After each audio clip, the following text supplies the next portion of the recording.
बिस्मिल्लाहिर्रहमानिर्रहीम। अस्सलाम वालेकुम नाज़रीन कराम। मैं उम्मीद करता हूँ सब खैरियत से कि मैं भी अल्लाह के फज़ल व करम से बिल्कुल ठीक हूँ। जैसा कि आपको पता है कि आज जो है 2000 केस का जो है वो फ़ैसला आ चुका है, जिसमें कोर्ट ने क्लियरली कहा है कि दुआ सारा कहीं भी अपनी मर्ज़ी से जा सकती है, या अपने वालिदैन के पास जाना चाहे तो वहाँ भी जा सकती है आज़ादाना तौर पे, या अगर ज़हीर के पास जाना चाहे। अब डिफरेंट जो सोर्सेस वगैरह हैं उनके पेरेंट्स के अलावा, वो यही कहते हैं कि दुआ ज़ारा ने बिल्कुल भी अपनी पेरेंट्स की तरफ देखा नहीं है, और जो उनके पेरेंट्स हैं वो ये क्लेम कर रहे हैं कि दुआ ज़ारा जो है उसका डर ख़त्म हो गया, जो कि ज़हीर के जो एक गैंगस्टर के ख़िलाफ़, जो कि डिफरेंट बहुत सारी जो लूप है ना वो आहिस्ता आहिस्ता करके इस केस में खुलेंगे। लेकिन एक बात ये कहना चाहूँगा कि आखिर ऐसा क्यों हो रहा है कि हमारी जो नेक्स्ट जनरेशन है उसमें इतने कम्युनिकेशन गैप्स आ रहे हैं फ्रॉम पेरेंट्स टू जनरेशन। इस बात को मैं गौर करने की ज़रूरत है।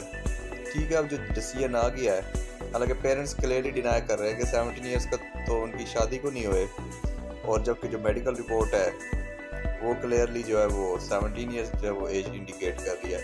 लेकिन यहाँ पर ये भी है, बहुत सारे जो एक दो मैंने हमारे नफ्सियात के जो आज ही एक इंटरव्यू देखा समन न्यूज़ पे, तो वो ये बात भी कह रहे थे कि पाकिस्तान में अब इतनी जदीद और इतनी एक्यूरेट मशीनरीज नहीं है कि वो एज का A to Z एक्यूरेट हमें बता सके, जबकि यूरोप में तो डेफिनेटली एक्यूरेट है। लेकिन सबसे पहली बात ये कि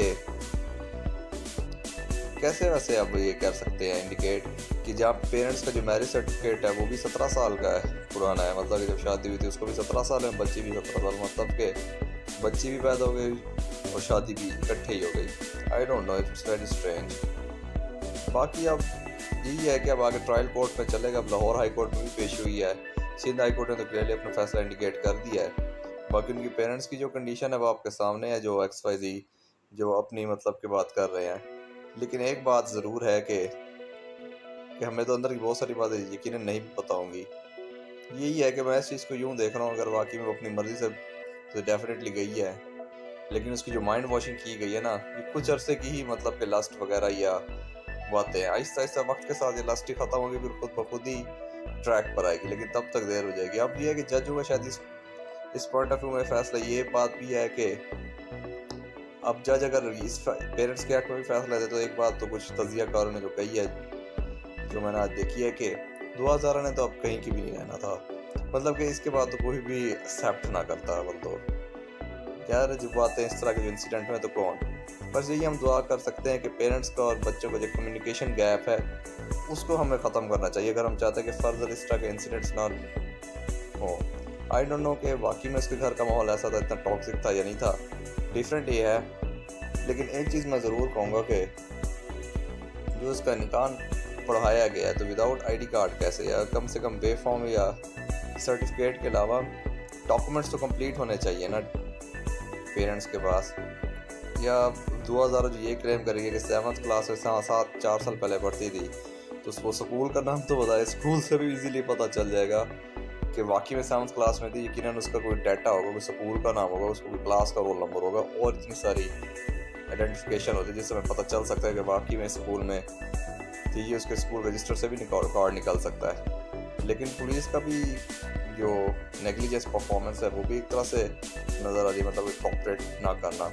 लेकिन I am extremely thankful to miss Shehla Raza साहिबा, जिन्होंने बहुत कॉपरेट किया इस केस में, उनके पेरेंट्स के साथ भी खड़ी रही प्रेस कॉन्फ्रेंस में। लेकिन बहुत सारी चीज़ें हैं, लेकिन अब यही बात है कि according to Sindh law before the age of 18 किसी भी लड़की को परमिशन नहीं, और पंजाब लॉ में 16 ईयर्स।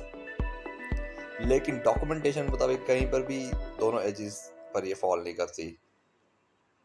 उसके अलावा जो है, और जो उनके marriage certificates according to their parents marriage certificate, तो दुआ ज़ारा की जो पेरेंट्स की शादी को भी अभी 17 साल और 1 महीना हुआ है।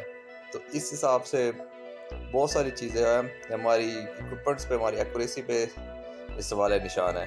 या तुम्हारा नादरा का रिकॉर्ड ठीक नहीं है कि जो कोई भी अपना जाली सर्टिफिकेट अपनी मर्ज़ी के डेट का दे रहा है, या तो हमारी मशीनरीज ख़राब है एज चेक करने की, जो एजेस हमें बता रही है। बट हम दुआ करते हैं कि अल्लाह करे कि हमारे मुल्क पे रहम करे, अल्लाह ताला हमारे हालों पे रहम करे, और इस तरह के इंसिडेंट्स हमें ना ही देखने को मिले। और पेरेंट्स को भी चाहिए कि मिसकम्युनिकेशन जो है ना, ये कम्युनिकेशन गैप जो है वो जितना कम हो उतना बेटर है। ठीक है, क्योंकि लाइफस्टाइल से तो दुआ ज़ारा बिल्कुल नहीं लगती कि जैसे बुर्का हिजाब की मैं खैर बिल्कुल मुखालफत नहीं कर रहा, वो अच्छी बात है, अगर कोई पहनता है या नहीं पहनता वो भी उसका पर्सनल मैटर है, वो उसका राइट है, कोई नहीं करता। लेकिन जिस लाइफस्टाइल में पहले पेरेंट्स के साथ रहती रही है ना, जिसकी पिक्चर्स वगैरह मैंने देखी है, लगता नहीं है कि ये इस तरह के लाइफस्टाइल में कभी रही हो। तो यूं देखो कि जस्ट बिकॉज के पेरेंट्स की कम्युनिकेशन ना होने की वजह से कितनी वो बच्ची जो है, अल्लाह रहम करे, कि अपने माँ बाप से इतनी मतलब कि वो नफरत अंगेज के बिल्कुल देखना तक गवारा नहीं किया। तो ये बहुत सारी बातें हैं। उधर से पुलिस वालों का भी थोड़ा सा प्रोफेशनलिज्म है कि 5 मिनट तो कोई भी टाइम नहीं होता। ज़ाहिर है जिन्होंने एक 51 डेज से ब्रेन वॉशिंग किया तो 5 मिनट में आप क्या कर लोगे। एटलीस्ट हाफ एन आवर तो पेरेंट्स को मिलने की इजाज़त मिलनी चाहिए, जो मैं समझता हूँ। ज़ाहिर है डिफरेंट कोर्ट्स की प्रोसीडिंग्स हैं, ऑनरेबल कोर्ट्स जो फैसला देती है तो उस फैसले का तो हमें मानना चाहिए। इस पर यह कि या तो सुप्रीम कोर्ट में फर्दर इसको चैलेंज किया जा सकता है, तो सुप्रीम कोर्ट जो फैसला दे तो बस कि वो फाइनल है। बट ये है कि इन पंजाब 16 ईयर्स जो है वो लड़की की है कि वो अपनी मर्जी कहीं भी शादी कर सकती है। और पेरेंट्स को थोड़ा सा यूँ चाहिए कि इन द एज जब वो 18 ईयर्स की वजह से पेरेंट्स को चाहिए कि ज़ात पात मसला जो है ना उसको साइड पे रख के एक तरफ बच्ची जहाँ भी गए ना। एक तो हम ये गलती बहुत करते हैं कि बच्ची से हम ये पूछते हैं कि बेटा हम इससे आपकी शादी करना चाहते हैं, आपकी क्या मर्जी है? हम मर्जी पूछते हैं भाई, पहले हमें चाहिए उनसे पसंद पूछे, हम आपकी शादी करना चाहते हैं, बेटा आप हमें अपनी पसंद बताओ, ये बात करो। फिर इंशाल्लाह ताला आहिस्ता आहिस्ता करके कम्युनिकेशन गैप खत्म होगा। और कम से कम पेरेंट्स को चाहिए कि 1 से 2 घंटे कैजुअली हैप्पी मोमेंट्स में स्पेंड करें, ताकि कम्युनिकेशन गैप कम से कम हो, ताकि बच्चे कोई भी बात वो अपने पेरेंट्स के साथ शेयर कर सकें। इसी के साथ ही मैं इस वीडियो को जो है वो इख्तिताम करूँगा। आप सबका बहुत शुक्रिया अगर आप इस वीडियो के लिए टाइम निकालते हैं। अगर आपको वीडियो अच्छी लगे तो चैनल को सब्सक्राइब करें, बेल आइकन को प्रेस करें और इस वीडियो को ज़्यादा से ज़्यादा शेयर करें। अल्लाह सबका हामी नासिर। अल्लाह हाफिज़।